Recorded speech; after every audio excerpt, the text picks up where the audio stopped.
Hello everyone, आज के video का हमारा टॉपिक है numerical question on final accounts with adjustments.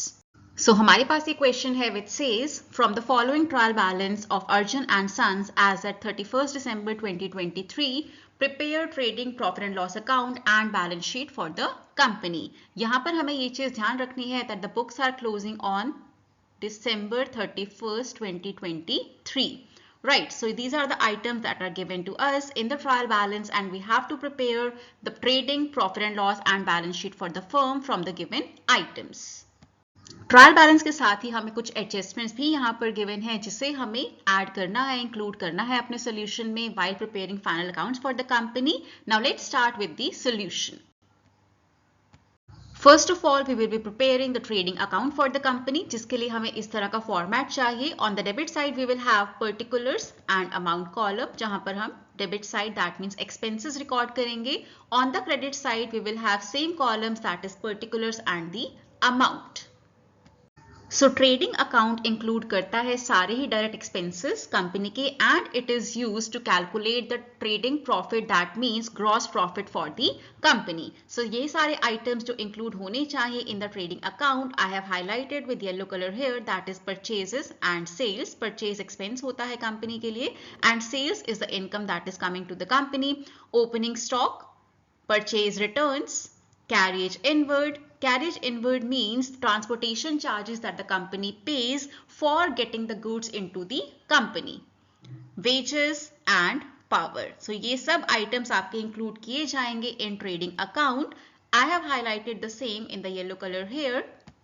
Now coming to the adjustment जो trading account में show किए जाएंगे जिन्हें हम trading account में include करेंगे. First is closing stock that is given to us as 64,000. Outstanding wages 2400 rupees. Outstanding wages वो होते हैं जो कंपनी को पे करने थे, जो इस साल का खर्चा है, इस अकाउंटिंग पीरियड का एक्सपेंस है बट उन्हें पे नहीं किया गया है. एक और चीज आपको यहाँ पर ध्यान रखनी होगी कि सारी एडजस्टमेंट्स पूरे सोल्यूशन में 2 बार अपीयर होंगी. First of all it will appear in trading और पीएनएल अकाउंट. सो सारी एडजस्टमेंट को एक बार आप इंक्लूड करेंगे ट्रेडिंग या फिर प्रॉफिट एंड लॉस अकाउंट में and secondly it will be shown in the balance sheet. So her adjustment पूरे सोल्यूशन में 2 बार अपीयर होगी. वन इज ट्रेडिंग और profit and loss account and secondly it will appear in the balance sheet. Now here I have put all the items that needs to be appearing in trading account in the format given here. सबसे पहले opening stock जो हमें given है 42,000 rupees. Two purchases 82,600 but आपने 1600 का सामान वापस भी कर दिया है. That means purchase return से 1600 rupees. So उसे आपको purchase में से less करना होगा. So आपका net purchase बचता है 82,600 minus 1600 that is 81,000. Two carriage inward आपका एक्सपेंस होता है कंपनी का 1200 रुपए. To wages 4,000 and outstanding wages that is 2400. क्योंकि आपके टोटल वेजेस हैं अकाउंटिंग पीरियड की 6400, आपने उसमें से पे अभी किया है सिर्फ 4,000. 2400 आपका एक्सपेंस है, आउटस्टैंडिंग एक्सपेंस है. सो आपका टोटल एक्सपेंस फॉर वेजेस होता है 6400. Next we have power 6,000 rupees. On the credit side we have sales जो हमें trial balance में given था 1,55,000 rupees. By closing stock that was given to us as an adjustment 64,000 rupees.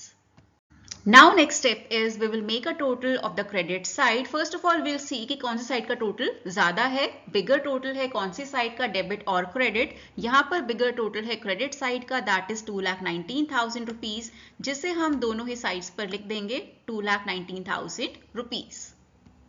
Next, we will subtract all the expenses, that means all the items appearing on the debit side from this total that is 2,19,000 rupees. और जब हम सारे expenses less कर देंगे from the total that is we are having on the credit side, we will get gross profit for the company. ये हमारा trading account का profit है जो ट्रेडिंग अकाउंट ने हमें दिया है.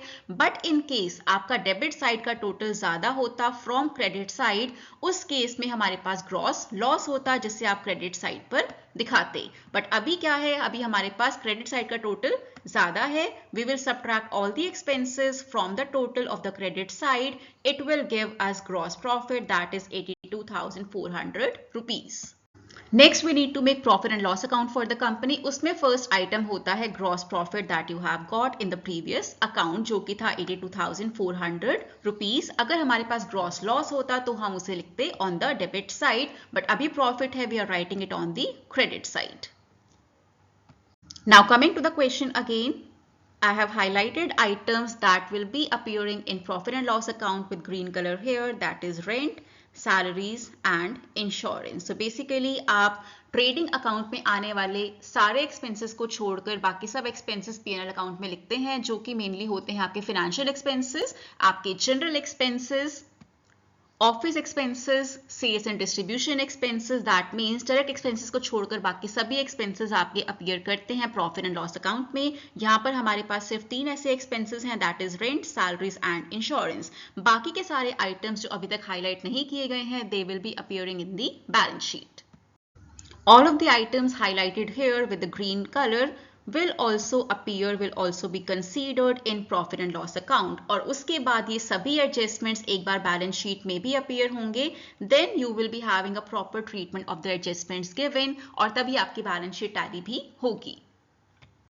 So after writing gross profit on the credit side, first item that I have written in profit and loss account is rent. Rent हमें trial balance में given है 22,000 रुपए। This is the rent that you have actually paid. But हमें adjustment में given है कि आपने rent सिर्फ 11 महीने का पे किया है। That means 1 महीने का rent आपका outstanding है, जो कि calculate होता है as 2,000 rupees. How I have calculated it, I'll just show you the working notes for the same. So see आपने 11 महीने का रेंट पे किया है, जो कि है 22,000 रुपए। दैट मीन्स 1 महीने का रेंट आउटस्टैंडिंग है। अब 1 महीने का रेंट आप कैसे निकालेंगे? Rent that you have paid for 11 months is 22,000 divided by number of months that is 11। That means 1 महीने का रेंट होता है 2,000 रुपए which is outstanding. So it will be added to the rent expense in profit and loss account. So आपका total rent हो जाता है 22,000 plus 2,000 that is 24,000 rupees. इसके बाद आपको सैलरीज गिवन है ट्रायल बैलेंस में 15,000 रुपए, इंश्योरेंस गिवन है 3,600 रुपीज, डेप्रिसिएशन आपको गिवन है इन एडजस्टमेंट 10% ऑन मशीनरी। मशीनरी की वैल्यू है 50,000, उसका 10% होता है 5,000 रुपए। इसके बाद we will have interest on bank loan as an expense, जो कि भी हमें एडजस्टमेंट में गिवन है। Let's see the working notes for the same. So see आपने जो बैंक लोन लिया है उसका अमाउंट है 25,000 रुपए, जो हमें ट्रायल बैलेंस में गिवन है। 8% उस पर रेट ऑफ इंटरेस्ट है, जो कि भी आपको ट्रायल बैलेंस में गिवन है। You have been given the information of rate of interest also in the trial balance. It is written as 8% bank loan, right. But आपने जो लोन लिया है वो आपने लिया है 1 जुलाई को। दैट मीन्स आपने जो लोन लिया है वो इस साल में 6 महीने के लिए ही लिया है। दैट मीन्स जब आप इंटरेस्ट कैलकुलेट करेंगे it will B 25,000 into 8% into 6/12। So the interest on bank loan is 1,000 rupees, और उसकी पेमेंट की कोई भी एंट्री हमें गिवन नहीं है ट्रायल बैलेंस में। That means it is outstanding. So interest on bank loan is 1,000 rupees. इसके बाद 2 बैड डेट्स हमें एडजस्टमेंट में गिवन है 600 रुपीज, जो हमें बैड डेट्स क्रिएट करने हैं। And we have to create new provisions also, जो कि होगा 5% ऑन डेटर्स। अब हमें जो डेटर्स गिवन है उसमें से आप लेस करेंगे bad debt, so we will get the amount of 20,000 rupees. उसका 5% होता है 1,000। So we will have the amount to be written in the outer column 600 plus 1,000 that is 1,600 rupees. अब हमें एक और एडजस्टमेंट गिवन है यहाँ पर, जो कि कहती है you have to give manager commission at a certain percentage on net profit, but the net profit should be taken after providing such commission। तो उसको प्रोवाइड करने से पहले हमारे पास जो बैलेंस बचता है that is 32,200 rupees. That means commission देने से पहले हमारे पास ये प्रॉफिट बचता है। Now let's see the calculation for managers commission. So the question says provide manager's commission at 10% on net profit after charging such commission। That means commission देने के बाद जो net profit बचता है उस पर आपको commission calculate करना है। उसके लिए एक simple formula हमारे पास होता है net profit before commission आप लेंगे, जो हमने अभी अभी calculate किया है, into percentage given of commission, जो कि है 10%, divided by 100 plus percentage given. तो हमारे पास जो अमाउंट आता है that is 32,200 is the net profit before commission. into 10 जो हमें परसेंटेज गिवन है कमीशन देने के लिए, divided by 100 plus percentage, that means 100 plus 10 is equal to 110. So आपका जो कमीशन बनता है that is 2927 rupees.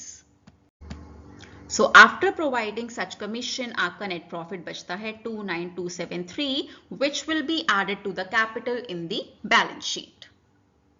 So balance sheet में सबसे पहले मैंने वो आइटम्स यहाँ पर सिंपली लिख लिए हैं जो हमें क्लियरली ट्रायल बैलेंस में गिवन है, that is your bank balance 1500 रुपए, डेटर्स 20,600, फर्नीचर 14,000 रुपए and machinery 50,000 rupees, creditors 18,900, 8% bank loan 25,000 रुपए, capital 80,000, net profit that we have calculated in the P&L account that is 29,273.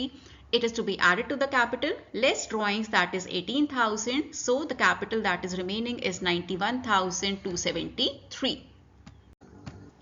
Now coming to certain more items जो हमें adjustment में given है जिन्हें हमें balance sheet में include करना है. First of all closing stock जो हमें गिवन है आपके एडजस्टमेंट्स में, that is given as 64,000 rupees, वो मैंने यहाँ पर लिख लिया है in the assets. Next is outstanding wages. Outstanding wages कोई भी किसी तरह का आउटस्टैंडिंग जो आपका एक्सपेंस होता है वो हमेशा लाइबिलिटी होता है.